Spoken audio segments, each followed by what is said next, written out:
Tapi kalau dia mengancam kehidupan rakyat Indonesia, kalau perlu kita tenggelamkan. Ini kok nggak jalan apa? Ini kok nggak jalan apa? Oh di sini. Saya sudah mulai ngerti. Oh di sini. Sudah mulai ngerti ya. Oh di sini. Saya sudah mulai ngerti. Oh di sini. Saya sudah mulai ngerti. Kalau masih diteruskan, ini saya ingatkan pagi hari ini. Kalau masih ada yang main-main, sekali lagi, yang gigit saya sendiri. Pak Agus, waktu itu Bapak kan juga Ketua KPK, ya.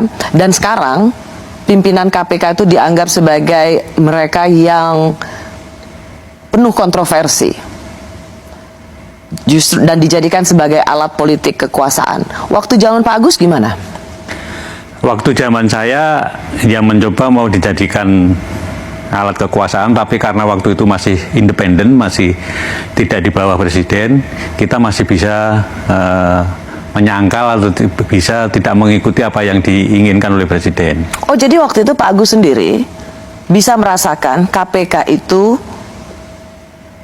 mau dijadikan sebagai alat kekuasaan? Mohon maaf, ini perlu saya ungkapkan karena semuanya harus jelas, dan saya pikir baru sekali ini saya mengungkapkannya di media yang kemudian ditonton orang banyak. Bicara kepada beberapa teman sudah, tapi kepada media seperti ini belum. Mohon maaf, kenapa saya kemudian tadi di depan juga menyoroti tone of the top, keinginan Pak Jokowi itu kemudian perlu juga menjadi perhatian kita.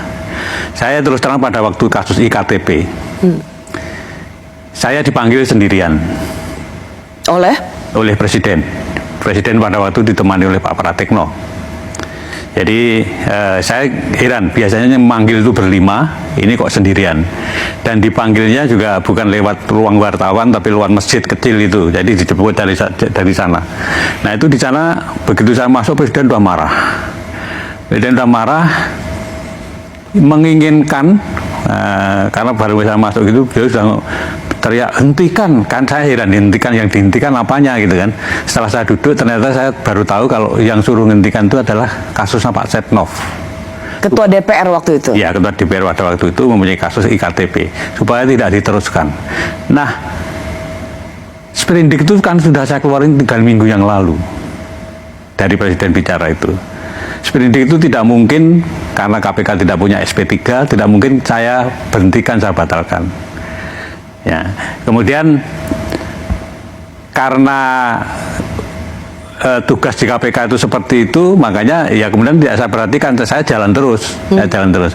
Tapi akhirnya kan dilakukan revisi undang-undang, nanti kan intinya revisi undang-undang itu kan SP3 menjadi ada, kemudian di bawah presiden, karena apa pada waktu itu mungkin presiden merasa bahwa ini ketua KPK diperintah presiden kok nggak mau, apa mungkin begitu, kemudian itu gelagat awalnya ya? Ya, nah, jadi jadinya kan revisi undang-undang KPK itu, dan sebelum revisi undang-undang KPK itu Anda kemudian juga perlu pahami, buzzer itu kemudian kan bukan main kan.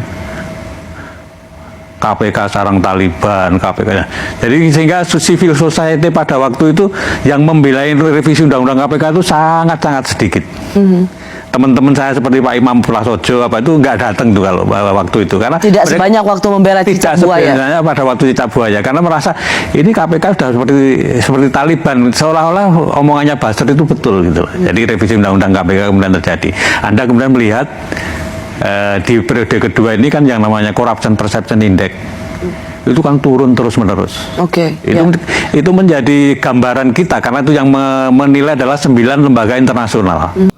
Oke, halo teman-teman, kembali lagi bersama saya di channel ini, Salam NKRI Harga Mati. Teman-teman, dalam video ini kita telah mendengarkan sebuah edukasi yang disampaikan oleh Bung Adian Apitupulu bersama dengan Irma Huta Barat. Tentunya mereka membahas bagaimana situasi-situasi politik yang terjadi dengan berbagai macam dinamika-dinamika yang ada. Tentunya itu membuat kita sebagai masyarakat Indonesia khawatir akan masa depan negara ini. Nah, pada kesempatan kali ini, ya, kita sebagai masyarakat Indonesia yang baik dan benar, kita wajib memberikan sebuah nilai-nilai yang positif, ya, nilai-nilai yang positif yang dimana ketika kita melihat dinamika politik saat ini, baik itu PDI Perjuangan dan KPK. Ya, banyak hal yang mestinya kita selesaikan. kita melihat Ketua KPK, ya, Ketua Komisi Pemberantas Korupsi menetapkan Hasto sebagai tersangka, itu suatu kekejian sebenarnya yang tidak boleh dilakukan. Ya. Dalam hal ini kita harus berhati-hati lebih lagi untuk memilih siapa sih yang seharusnya kita percayakan memimpin negara ini.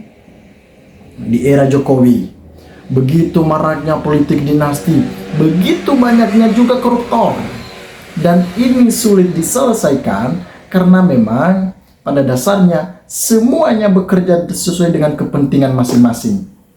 Bukan malah mereka memperjuangkan hak masyarakat. Ada isu mengatakan bahwa ya, Ketua KPK yang baru itu diintervensi oleh Jokowi ataupun orang-orangnya Jokowi. Sehingga ketika ada kasus-kasus besar, mafia-mafia koruptor, itu sulit untuk diungkap ke publik dikarenakan keterlibatan antar satu dengan yang lain. Jadi ini sulit untuk dibongkar.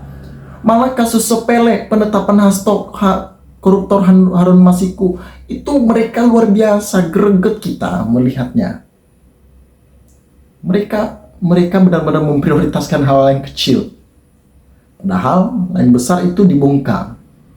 Prabowo harus lebih berhati-hati dalam hal ini. Prabowo presiden terpilih kita di 2024 ini, bagaimana dia membawakan negara ini dengan baik. Bagaimana ia harus memecat orang-orang yang tidak sesuai dengan prosedural.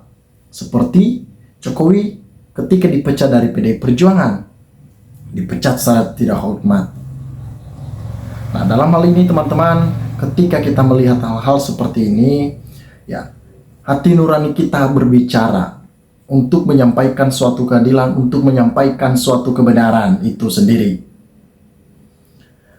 Saat ini Jokowi yang memang ketika kita melihat beliau juga ya, melihat beliau sudah bukan lagi presiden dan balik ke Solo, ketika didatangi oleh awak media menanyakan bahwa isu 3 periode seperti apa. Hasto punya bukti bahwa Jokowi mau 3 periode dan Jokowi menunjukkan ekspresi yang begitu marah ataupun murka.